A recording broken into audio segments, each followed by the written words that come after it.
L'entraînement au seuil doit rester un outil pour les demi-fondeurs. L'entraînement dit au seuil dans le jargon des coureurs est souvent utilisé dans la préparation des coureurs à pied. C'est un puissant stimulus d'entraînement, mais au final, ça correspond à quoi le seuil? Tout d'abord, précisons un petit peu de quoi il s'agit lorsqu'on parle de seuil. Aujourd'hui, on parlera seulement du second seuil. Si on reprend un petit peu notre graphique des zones d'intensité ou des domaines d'intensité, vous voyez que le second seuil se situe assez loin de nos intensités spécifiques que l'on retrouvera en demi-fond, c'est-à-dire les disciplines du 800 mètres au 5000 mètres. Le second seuil, on l'appelle souvent la vitesse maximale qui permet un état stable au niveau physiologique. On parle plutôt d'une zone de transition plutôt qu'une vitesse bien précise. Il y a plusieurs marqueurs qui sont ressortis. Aujourd'hui, je vais vous parler pour moi des deux qui sont les plus intéressants et les plus précis qu'on peut utiliser.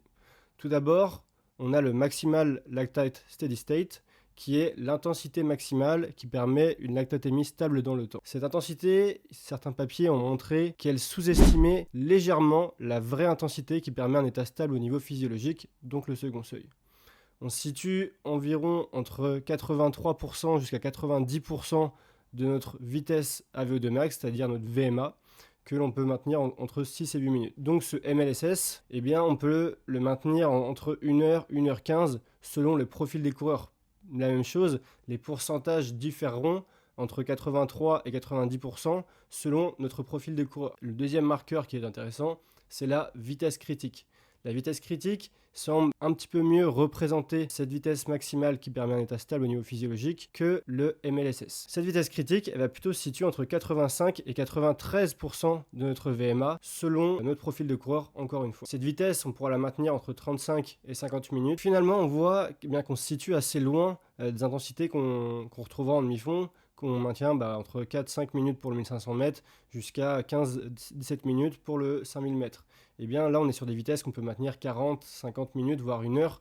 Donc on est assez loin de la spécificité de notre épreuve. Mais c'est pas pour autant que c'est pas un stimulus très intéressant à aborder dans son entraînement. Et c'est ce qu'on va essayer de voir dans la prochaine partie de cette vidéo. Dans cette partie 2, on va essayer de décrire un petit peu ce qui se passe au niveau interne, au niveau physiologique à cette intensité.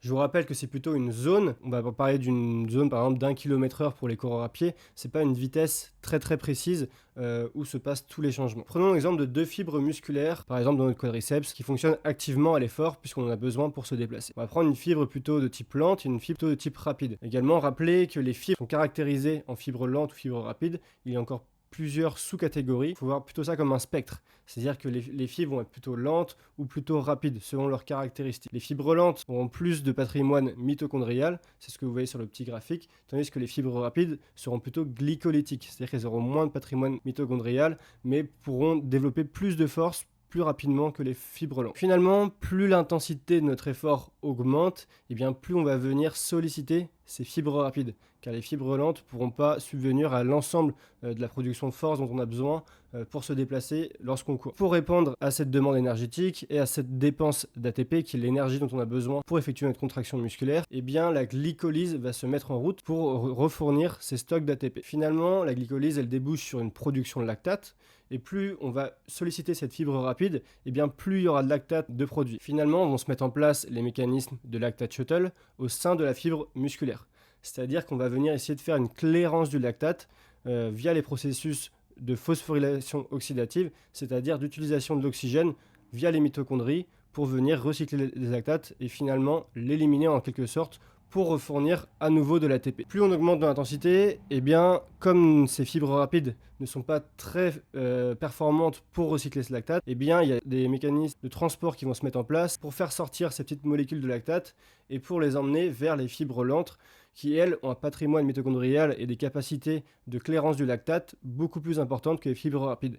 Et c'est là que s'effectue un échange entre les deux fibres qui est très important pour pouvoir continuer l'effort, sinon on serait vite en acidose musculaire trop importante. L'acidose, je vous rappelle, qui ne vient pas forcément du lactate, qui vient d'autres sous-produits, mais qui apparaissent en même temps que le lactate finalement. Plus on va encore augmenter notre intensité d'entraînement, on augmente la vitesse, on augmente l'allure, et bien on va arriver à cette fameuse vitesse maximale qui nous permet un état stable physiologique interne.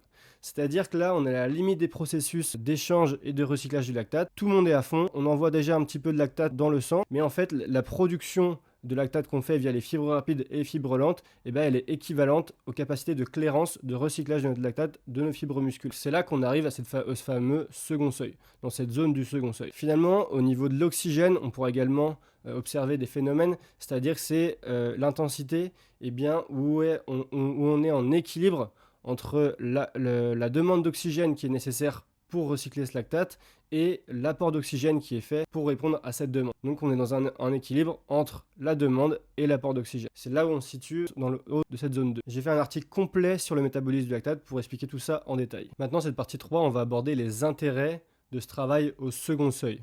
Maintenant qu'on sait bien où est-ce qu'on se situe dans l'intensité d'entraînement. Eh bien, l'intérêt principal pour moi, c'est vraiment le développement de la phosphorylation oxydative, c'est-à-dire la voie aérobie.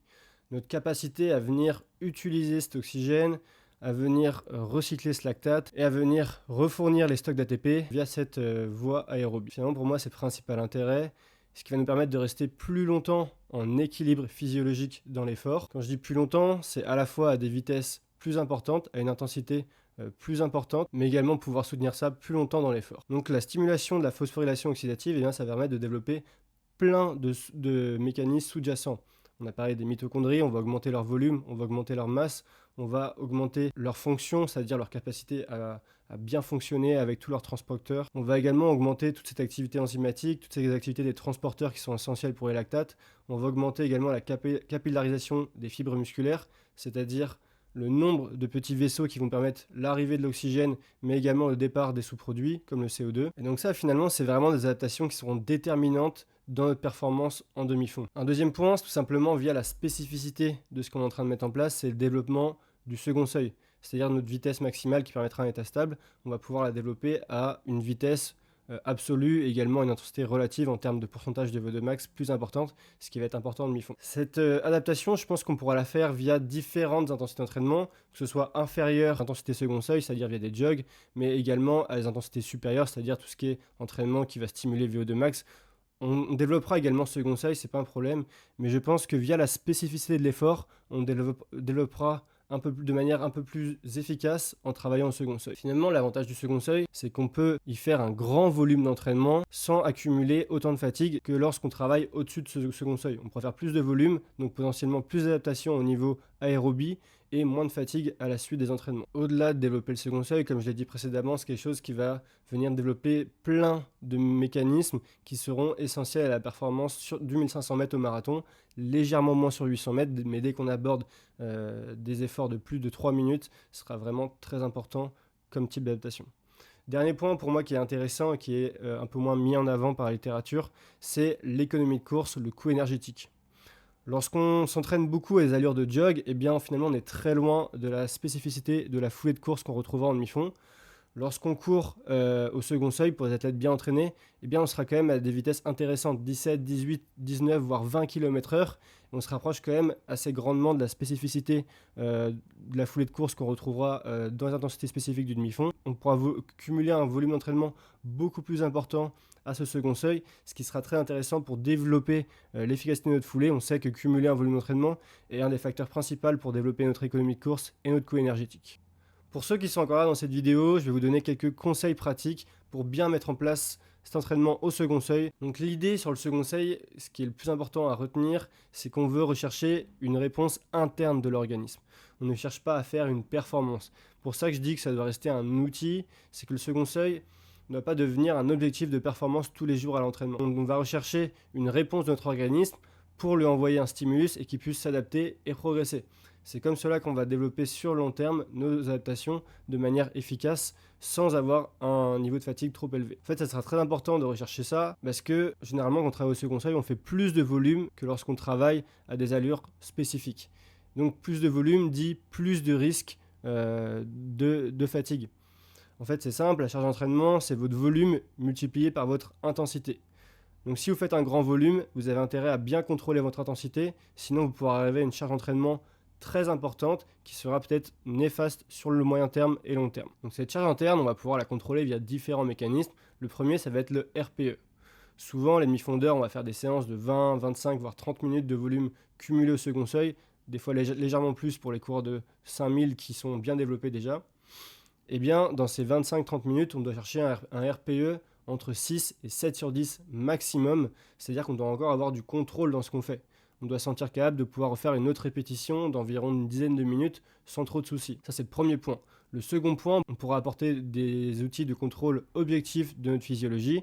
On connaît notamment la fréquence cardiaque qui sera intéressante lorsqu'on calibre bien nos zones d'entraînement. On a également la lactatémie, voire la saturation musculaire en oxygène avec les l'hémoxymométeur. C'est des éléments qui sont aussi intéressants pour voir si on reste bien dans la zone d'entraînement souhaitée et qui sont beaucoup utilisés par les athlètes de haut niveau aujourd'hui en demi-fond. Finalement, la réponse externe, c'est-à-dire la charge externe, eh bien, ce sera seulement une conséquence de notre charge interne.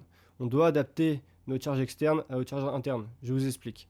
Votre charge externe, en course à pied, ce sera par exemple votre vitesse. Ou en cyclisme, ça sera par exemple vos watts. Eh bien, votre vitesse en course à pied, il faudra l'adapter à votre niveau de fréquence cardiaque, à votre niveau de lactatémie et surtout à votre niveau de RPE, de ressenti du jour.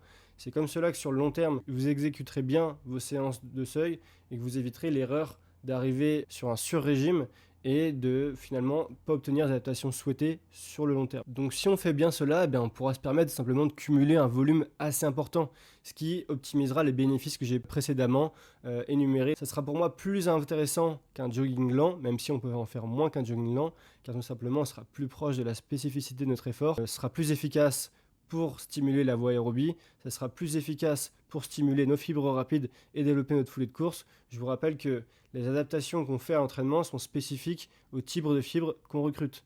Donc c'est super intéressant de faire très souvent des jogs pour stimuler ces fibres lentes et stimuler son appareil cardiovasculaire de manière générale et tout son organisme. Mais si on veut obtenir des adaptations un peu plus spécifiques au demi-fond, eh bien grâce au second seuil, on pourra venir stimuler davantage les fibres rapides, ce qui sera plus spécifique. Finalement, en conclusion, je dirais que le second seuil n'est pas une intensité d'entraînement miracle. C'est pas parce qu'on fait très souvent du seuil qu'on va vraiment progresser. Je pense qu'il faut la combiner à d'autres intensités d'entraînement plus rapides et plus lentes. Et c'est dans cette harmonie de développement qu'on arrivera vraiment à avoir des résultats importants sur le long terme. Pour rester dans le cadre du second seuil, je pense que ça doit vraiment rester un outil pour le demi-fondeur, ce que je vous ai mis en avant, qu'on doit vraiment chercher la réponse interne, rester en contrôle sur ces séances. Et tout simplement, c'est en le faisant bien sur le long terme qu'on pourra cumuler un volume intéressant à ces intensités et bien se développer. Il ne faut pas pousser l'allure, mais c'est l'allure qui va venir à vous en progressant sur le long terme. L'intention doit bien être d'apporter un stimulus à son organisme sur ces séances et pas de vouloir faire une performance comme on voudrait le faire en compétition ou même sur des séances spécifiques. J'espère que ce contenu t'aura apporté des choses. Si la vidéo t'a plu, n'hésite pas à liker, à t'abonner et à partager cette vidéo avec quelqu'un qui se met à l'entraînement en course à pied. Je te dis à très vite. D'ici là, entraîne-toi intelligemment.